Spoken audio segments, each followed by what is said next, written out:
अजी आजोबा नित्य सांगती नवीन गोष्टी नवी कहाणी.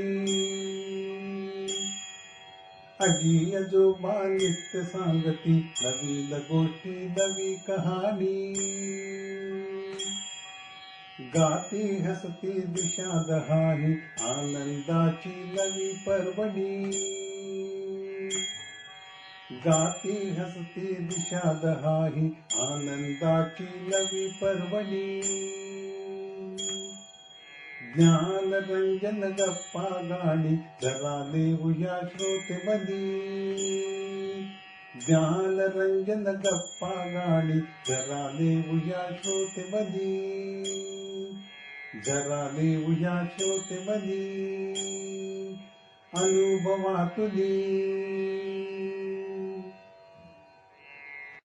राष्ट्रीय समाज रक्षा संस्था, सामाजिक न्याय व सबलीकरण मंत्रालय, भारत सरकार, मीडिया फॉर कम्युनिटी फाउंडेशन पुरस्कृत ज्येष्ठ नागरिकांसाठीचा आय रेडिओ अनुभव, प्रकल्प समन्वयक डॉक्टर आर श्रीधर आणि अलोक वर्मा, रेडिओ समन्वयक पूजा मुरादा, कौशल्या आणि साई सुधा.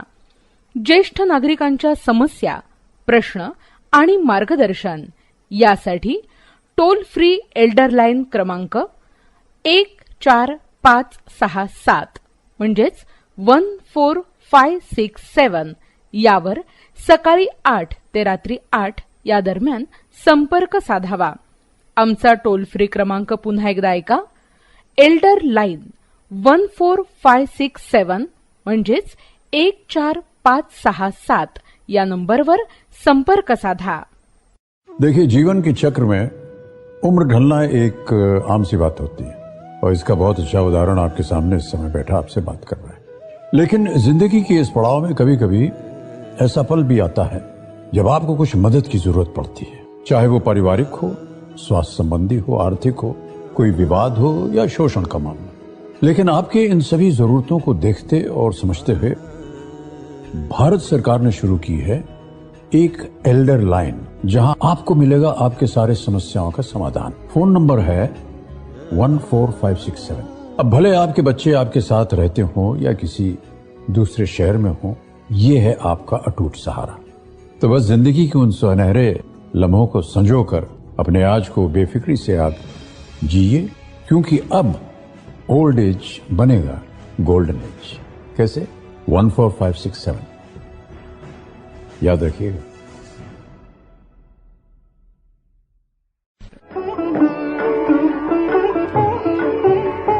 नमस्कार श्रोते हो, जनसेवा फाउंडेशन प्रस्तुत अनुभव आय रेडिओवर आपणा सर्वांचे स्वागत असो. आता आपण ऐकणार आहोत डॉक्टर अविनाश भोंडवे यांचे आनंदी वृद्धापकाळ या विषयावरच्या विचारांचा पुढील भाग.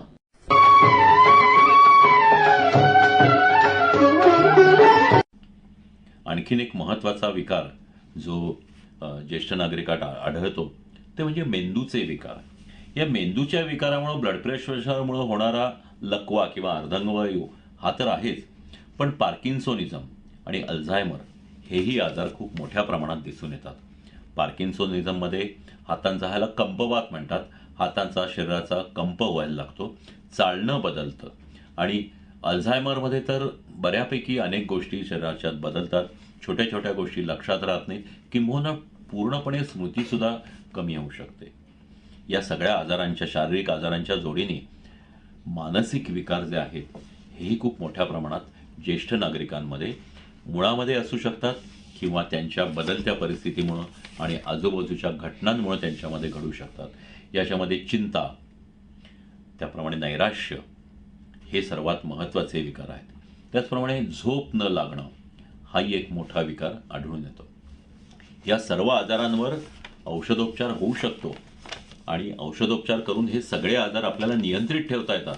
परंतु लक्षात ठेवा, हे आजार असले तर कुठलंही मनाने औषधं घेऊ नका, कुठंही वाचून किंवा कुठल्या जाहिराती बघून औषधं घेऊ नका. तर यामधले जे तज्ज्ञ डॉक्टर आहेत किंवा जे फॅमिली डॉक्टर्स आहेत त्यांच्याशी चर्चा करा आणि त्याप्रमाणे औषधं घ्या. माझ्या वैयक्तिक फॅमिली प्रॅक्टिसमध्ये असे असंख्य ज्येष्ठ नागरिक येत असतात आणि त्यांच्याशी बोलून या पद्धतीचे त्यांचे जे आजार आहेत त्यांचं आपल्याला निश्चितच नियोजन करता येतं. त्याच्यामुळे तुम्ही कुठेही असा तुमच्या फॅमिली डॉक्टरला किंवा फिजिशियनला दाखवून त्याप्रमाणे सल्ला घ्या आणि याच्यावरचा उपचार करा. ज्येष्ठ नागरिकत्वामध्ये सर्वात भीषण जी गोष्ट असते ती म्हणजे अपंगत्व. अनेक कारणामुळे अपंगत्व येतं. यामध्ये काही जी असतात ती टाळण्याजोगी असतात, विशेषतः अंधत्व. या टाळण्याजोग्या अंधत्वामध्ये कॅटरॅक्ट किंवा मोतीबिंदू आणि ग्लॉकोमा किंवा काचबिंदू हे 2 महत्त्वाचे आजार आहेत. त्याच्यामुळे त्यासाठी वरचेवर डोळ्यांची तपासणी करून घेणं आणि योग्य वेळी ऑपरेशन्स करून घेणं डोळ्याची हे खूप महत्त्वाचं असतं. आज सगळीकडं अगदी सरकारी इस्पितळांमध्ये आणि खाजगी इस्पितळांमध्ये मोतीबिंदू, काचबिंदू याचे उत्तम उपचार होतात. आपली नजर वरचेवर तपासणं आणि आपल्याला जर ब्लड प्रेशर किंवा मधुमेह असेल तर डोळ्याच्या आतल्या पडद्याची तपासणी करणं हे महत्त्वाचं आहे. कित्येकदा काय होतं की अनेक नागरिक हे फक्त चष्म्याच्या दुकानात जाऊन नंबर तपासतात. नंबर हा एक भाग झाला, परंतु डोळ्याच्या रचनेमध्ये आणि डोळ्याच्या क्रियेमध्ये अनेक गोष्टी असतात त्याही तपासाव्या लागतात की ज्यामुळं आपल्याला अंधत्व येऊ शकतं. पण हे टाळता येण्याजोगं असतं आणि आपण जर वरचेवर या तपासण्या करत राहिला, म्हणजे वर्षातून किमान एकदा किंवा दोनदा जर तपासण्या करत राहिलात तर हे आजार आपल्यापासून नक्कीच आपल्याला दूर ठेवता येतात. बहिरेपणा हाही तसाच एक आजार आहे. जसजसं वय वाढतं तसतसं आपल्या शरीरामध्ये श्रवणशक्ती ही कमी होत जाते. म्हणजे जे श्रवणासाठीच्या ज्या नर्व्ज असतात, जे मज्जातंतू असतात तेही वीक होत जातात आणि जी हाडं असतात, पडदा असतो त्यातही बदल होत जातात. त्याच्यामुळं आपण नेहमी पाहतो की अनेक वृद्धांना हळूहळू कमी ऐकू यायला लागतं आणि इतकं कमी ऐकू येतं की कित्येकांचं हे पूर्णपणे बहिरेपणा येतो. परंतु यावरही अनेक श्रवणयंत्र आता मिळतात, याच्यावरचे उपायही आहेत. पण दुर्दैवाची गोष्ट मी अनेकदा पाहतो की अनेक आपले ज्येष्ठ नागरिक हे कानामध्ये मशीन ठेवायला अत्यंत नाखुश असतात की ते मशीन लावलं की आपण बहिरे आहोत असं त्यांना वाटेल, इतरांना कळेल. तर तसं विचार करू नका. आपले सर्व ज्ञानेंद्रिय ही वयोमानाप्रमाणे कमी पडलेली आहेत. त्याला आपण हा श्रवणयंत्र लावणं हा निश्चितच उपाय आहे.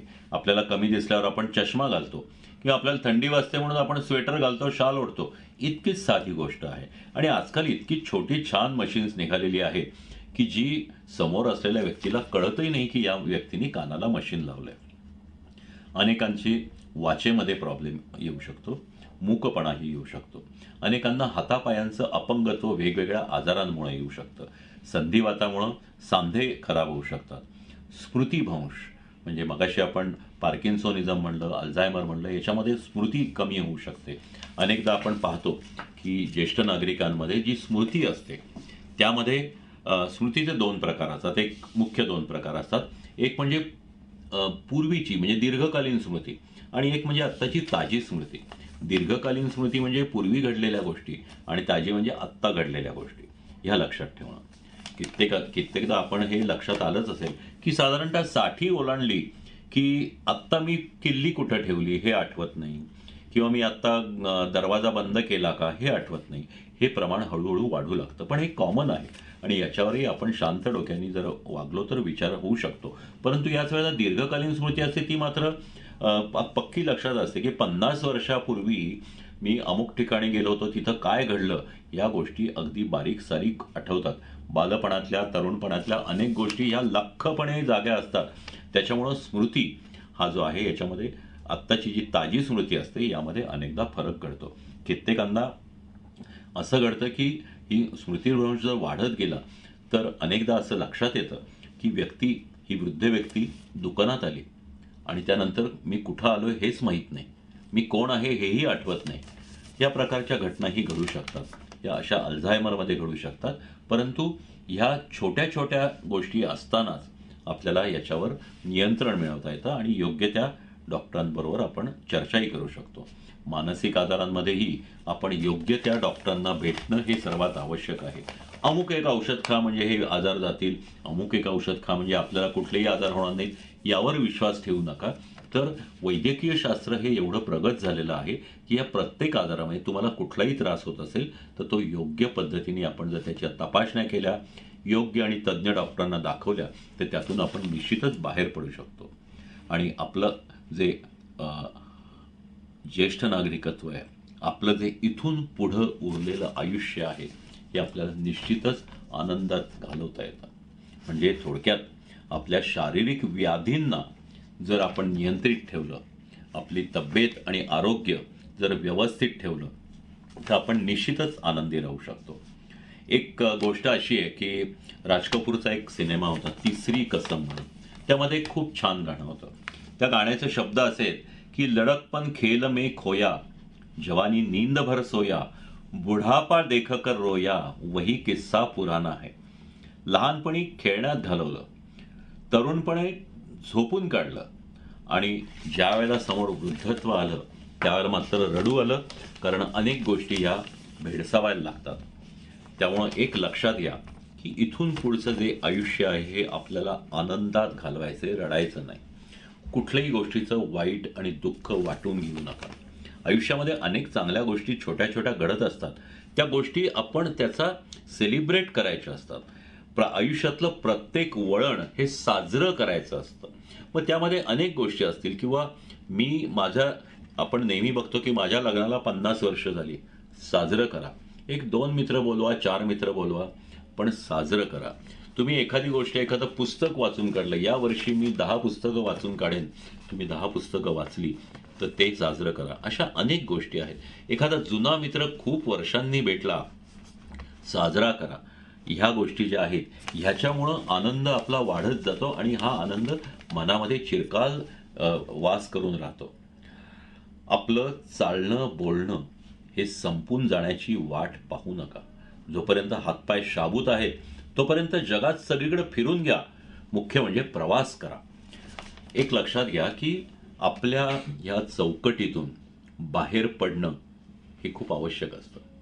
आपलं हे जे संकुचित एन्व्हायरमेंट म्हणतो याच्यातून आपण ज्यावेळेला बाहेर पडतो आणि त्यामधून बाहेर पडल्यानंतर आपल्याला ज्यावेळेला जे जग दिसतं ते खूप आपल्याला आनंदित करतं. आणि त्यामुळं कुठेही प्रवासाची जर संधी असेल, जर बाकी सर्व गोष्टी हे करता असतील, मग त्यामध्ये तुम्हाला माहिती आहे की पूर्वीच्या काळी साधारणतः ज्यावेळेला 4 आश्रम होते त्यावेळेला ज्यावेळेला तरुणपणी गृहस्थाश्रम संपला की मग वानप्रस्थाश्रमामध्ये जायचं. मग या वानप्रस्थाश्रमात काय करायचे तर 4 धाम फिरून यायचे. तर हा वानप्रस्थाश्रम आहे. हा वानप्रस्थाश्रमामध्ये कुठेही तुम्हाला देवाला जायचंय, देवाला जाऊन या. तुम्हाला कुठल्या एखाद्या थंड हवेच्या ठिकाणी जायचंय, जाऊन या. तुम्हाला कुठं एखाद्या छानपैकी ठिकाणी जाऊन यायचंय तर त्या छान ठिकाणी जाऊन या. आता आजकाल अशा पद्धतीच्या ज्येष्ठ नागरिकांच्या अनेक टूर्सही ऑर्गनाईज केल्या जातात. मग कधी त्या काही राजकीय संस्थांमधून असतात, सामाजिक संस्थांमधून असतात किंवा अशा काही विशेष सांस्कृतिक संस्थांमधूनही असतात. त्या जरूर साजऱ्या करा. अगदी आपण जिथं राहतो त्या गावापासूनच्या जवळच्या ठिकाणी सुद्धा अशी अनेक ठिकाणं असतात की जिथं आपण गेलेलो नसतो. अगदी त्या दिवशीचं जे आपण थोडंसं पर्यटन करून आलो, थोडंसं जर एक दिवस फिरून आलो तर आपल्याला निश्चितच बरं वाटतं. आपल्या आजूबाजूचं नेहमीच्या वातावरणापेक्षा एखादं ताजं टवटवीत वातावरणात ज्यावेळेला आपण जातो त्यावेळेला मन कसं प्रफुल्लित होऊन जातं. या सगळ्यासाठी शेवटी लागतात पैसे. मी अनेकदा पाहतो की ज्येष्ठ नागरिक असं करतात की त्यांची जी कमाई असते ती खर्च करत नाही, स्वतःवर खर्च करत नाही. पण मग हे बँकेत ठेवलेले पैसे, लक्षात घ्या की बँकेत ठेवलेले पैसे, तुम्ही आयुष्यभर कष्ट करून मिळवलेले पैसे हे तुमच्यासाठी नको का तुमच्या वारसांसाठीच ठेवायचे? ते हे पैसे तुमच्या गरजांवर खर्च करा. तुमची पैशांची जी काही गुंतवणूक आहे ती तुमच्यासाठीच वापरा. आपलं आयुष्य किती उरलंय कल्पना नाही. आता आपण 60 वर्षाचे आहोत, 70 वर्षाचे आहोत, 80 वर्षाचे आहोत. पण जे काही आहे हे ताठ मनाने आपल्या पैशाने आपण जगण्यात खरोखर मजा आहे. त्याच्यामुळं आपल्यावर पैसे खर्च करा. आपले जे काही गोष्टी आहेत त्या पूर्ण वापरा. एक नेहमीची गोष्ट अशी आहे की अनेकदा हे लक्षात येतं, ही दुर्दैवाची गोष्ट आहे की अनेकदा 60मध्ये 70मध्ये अनेक लोक मृत्यूपत्र करतात आणि त्याच्या वाटण्याही करून टाकतात. नेहमीचा अनुभव असा आहे की आयुष्यभर जो अतिशय व्यवस्थित वागलेला मुलगा, मुलगी आणि नातेवाईक हे ज्यावेळेला वाटणी करतात त्यावेळेला मात्र त्यांची वृत्ती बदलते. मग आता या माणसाचा आपल्याला काहीच उपयोग नाही, अशा प्रकारची गोष्ट घडू शकते. त्यामुळे लक्षात ठेवा, ज्या काही वाटण्या असतील ना ती मी गेल्यानंतर अशा पद्धतीचं आपली मृत्यूपत्र करून ठेवायला हवं. आणि हो, मृत्यूपत्र हे प्रत्येकाने करायलाच पाहिजे. मग तुम्ही आत्ता नुकतीच 60 केलेली असो, 70 केलेली असो किंवा केव्हाही, जे काही आपलं संचित आहे, जे काही आपलं स्थावर आहे, जंगम आहे, या सगळ्याची वाटणी करून आपल्या पश्चात होईल याच्यावरच लक्ष ठेवा. एक अशी महत्वाची गोष्ट आहे की आरोग्य चांगलं ठेवायचं असेल तर आपल्याला आहाराकडे लक्ष द्यावं लागतं. मी पाहतो की अनेकदा अनेक ज्येष्ठ नागरिक हे खाण्याबद्दल काही लोक अतिशय काटेकोर असतात.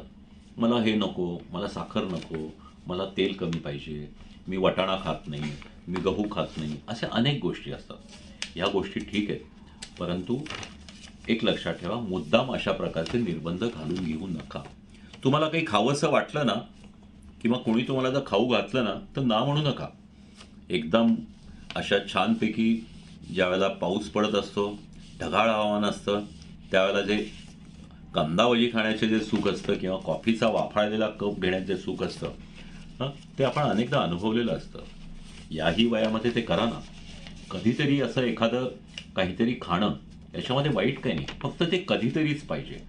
आपल्या शरीराच्या आरोग्यासाठी खाणं गरजेचं आहे, एवढंच लक्षात ठेवा. जर काही आजार असेल तर मात्र पथ्य सांभाळून खा. हो, म्हणजे एखाद्या व्यक्तीला डायबिटीस असेल मग त्यांनी खायचंच नाही. समोर उन्हाळ्याच्या दिवसामध्ये आंबे येतात, सगळे घरातले लोक किंवा आजूबाजूचे लोक हे आंबे डझनावरी संपवत करत असतात, फस्त करत असतात. मग अशा वेळेला एखादी तुम्हाला डायबिटीस असलं तरी एखादी फोड दिवसातून खायला हरकत नाही. एखादी फोड खाल्ली तर चतकोर चपाती भाकरी कमी खा, पण खा. तुमचं मन मारू नका. मात्र आरोग्याला अपायकारक असेल असं मात्र खाणं पिणं टाळा.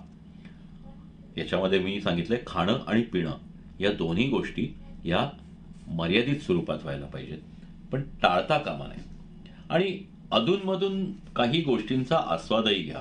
म्हणजे अगदी काही ज्येष्ठ नागरिक आहेत, त्यांच्या व्यवसायामुळं किंवा मित्रांच्या संगतीमुळं किंवा मित्रांबरोबर एकत्रित बसण्यामुळं त्यांना कधी कधी पिण्याची सवय असते. लक्षात घ्या, अल्कोहोल, वाईन किंवा दारू ही एक वाईट गोष्ट निश्चित आहे, परंतु केव्हा वाईट आहे? ज्या वेळेला ती अतिरेकी प्रमाणात होते. तुम्ही आयुष्यात कधीच दारू प्यायला नसाल तर प्यायची गरज नाही, परंतु ज्यांना त्याच्यामध्ये आनंद वाटतो अशा लोकांनी कधी 4 मित्र एकत्र आले तर ते साजरं करण्यासाठी एखादा पेग घ्यायला काही हरकत नाही. फक्त लक्षात घ्या की त्याचा अतिरेक नको आणि फक्त एकटं कधीही घेऊ नका. 4 मित्र 5 मित्र म्हणजे याला सोशल ड्रिंकिंग म्हणतात. हे जे सोशल ड्रिंकिंग आहे याचा त्रास फारसा होत नाही, फक्त मर्यादित स्वरूपात आणि 2-3 महिन्यातून एकदा किंवा महिन्यातून एकदा हे चालू शकतं. आता ह्या गोष्टींमुळं तुम्हाला मन न मारता ह्या गोष्टींचा तुम्ही आस्वाद घेतलात तर आनंदही वाढतो आणि त्याबरोबर जास्ती छानपैकी गप्पाही होतात. त्यामुळं मिळणारा आनंद आणखीनच वेगळा.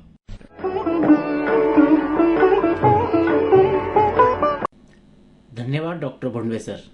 आत्ता आपण ऐकले डॉक्टर अविनाश भोंडवे यांचे आनंदी वृद्धापकाळ या विषयावरच्या विचारांचा मधला भाग. लवकरच आपणा सर्वांना याचा शेवटचा भाग सुद्धा ऐकायला मिळेल. धन्यवाद.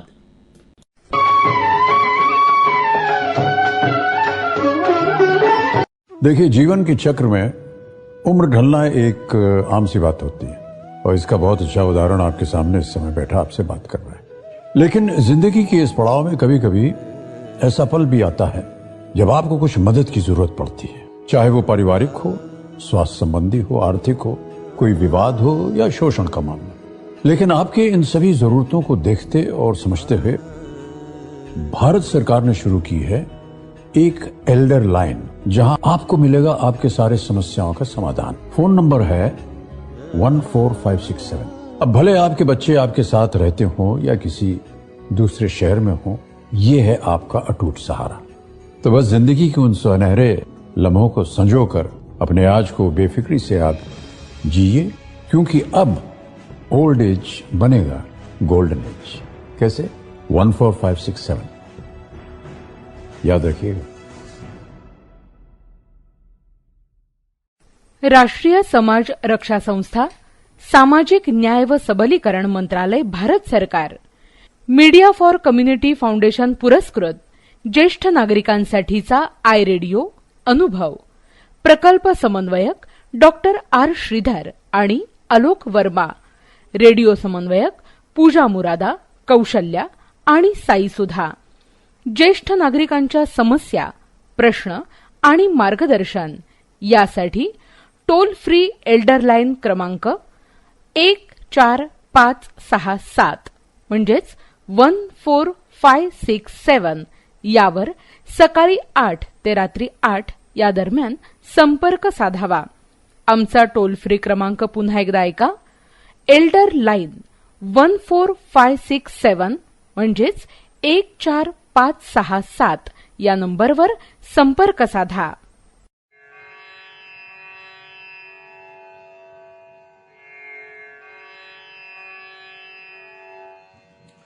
आजी आजोबा नित्य सांगती नवीन गोष्टी नवी कहाणी. आजी आजोबा नित्य सांगती नवीन गोष्टी नवी कहाणी. गाती हसती दिशा दहानी आनंदाची नवी पर्वणी. गाती हसती दिशा दहाही आनंदाची नवी पर्वणी. ज्ञान रंजन गप्पा गाणी जरा देऊया श्रोते मधी. ज्ञान रंजन गप्पा गाणी जरा देऊया श्रोते मधी. जरा देऊया श्रोते मधी.